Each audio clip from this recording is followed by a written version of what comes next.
So to start, I love serial killer movies. I hate sharks. It's like a very real, irrational fear of mine. I've had it since I was a kid.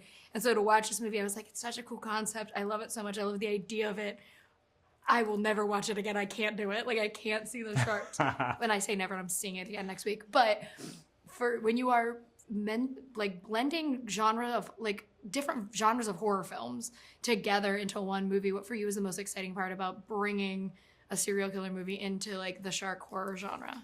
Well, I mean, I think it felt incredibly fresh, you know, like combining those two subgenres and hopefully getting those two kind of demographics was incredibly exciting from a kind of a marketing perspective, but just from a like a moral and a storytelling perspective, to finally be the first shark film where the shark isn't the monster's man. And I know you're scared of sharks, but at least in this film, it doesn't say the sharks are going to come and get you for no reason. It's a mutual respect that I'm afraid of with the sharks. I'm like, I don't go in your home, you don't come into my home. We have a respect for each other. Yeah. Yeah, well, because I do love that that's the like overall theme of this, is that man is the monster, not the shark. And I love those moments where you have these, well, in one case victims, but in the other case our main character underwater looking at the shark and having these kind of calming experiences, because it to me is an otherworldly thing. Like I couldn't.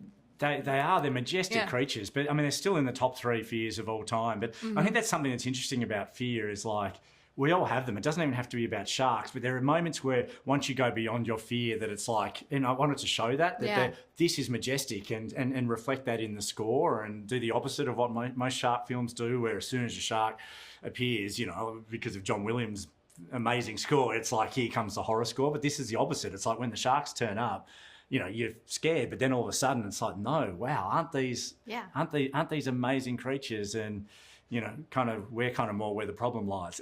When I do love that stuff, like when the great white appears, it's the opposite reaction that everyone else would have in seeing a great white out in the wild. Like, she is calm weirdly in every kind of moment she's around it. I feel like it's sort of a deep respect between the two queens of the ocean, but you're not sure what's going to happen until that point. It's so cool, but it's like, I also love that you allow Jack Whitney to just kind of go off the rails, because it's like, I'm a big Patrick Bateman fan, and this is like, okay, well, if Patrick Bateman was an Australian fisherman, that's what he would kind of do. He'd be like, nope, I love sharks. No, you don't. You love murdering people is what you actually love. When you are messing with a character like that, what was like the biggest challenge of making him, you know, a believable serial killer while like still making it so poignant when we have those like softer moments with the sharks? Well, I mean, we mentioned Christian Bale's performance as Patrick Bateman and also Kathy Bates in Misery, and just how this type of horror film, there's a license to have so much fun. You know, it's like, you know, the audience want to be scared of you, but they also can't wait for you to appear on screen again. But fun you can't just be big on its own. Fun just doesn't happen. All of those performances are still underpinned by, you know, psychological building blocks and like and a sense of nuance when it's required. So and Jai is such a seasoned actor, and he's done a lot of these massive Hollywood films, and he knows the difference between a line that's for the audience, like "Welcome Aboard" or you know, like "How Romantic." Pity I'm more of a horror fan. Like, so this is an audience line, but he also knows when he's got to capture the broken child inside the man, and when he's starting to become unhinged. And he's not just unhinged for the sake of being unhinged. He's unhinged because he's absolutely pushed to his limit by Zephyr. They both are. So you know, even though it's like it's a super fun, dangerous, charismatic performance, it's also very much grounded in the reality of the story. And I think that's the thing with any film. It's that 5 minutes where you set the contract with the audience and you go, this is the tone, and then you've got to be true to that tone. Yeah, I 100% agree. And Jai was telling me how you're very musical. Like, and I'm a writer who, when I write scenes for things, I write it based on songs because it's just how my brain works. And so I wanted to know, with a character like Tucker, when you're writing it, and he is so musical himself, he's singing these songs and it's a little deranged and reminded me of Patrick Bateman.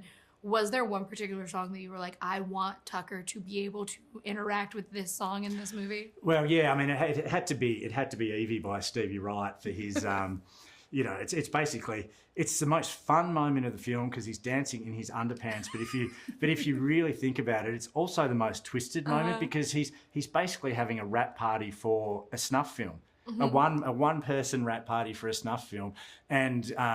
You know, I don't want to give too much away, but hair is a big part of his kind of, you know, MO and his kind of, his kind of trophy kind of cabinet. And so I wanted that song because it's so specifically about letting your hair hang down, but it's also just such a classic Australian rock song, and it felt like it was, true to his character and what he would actually listen to. Yeah, I agree. Well, thank you so much for talking with me. You made me face a fear.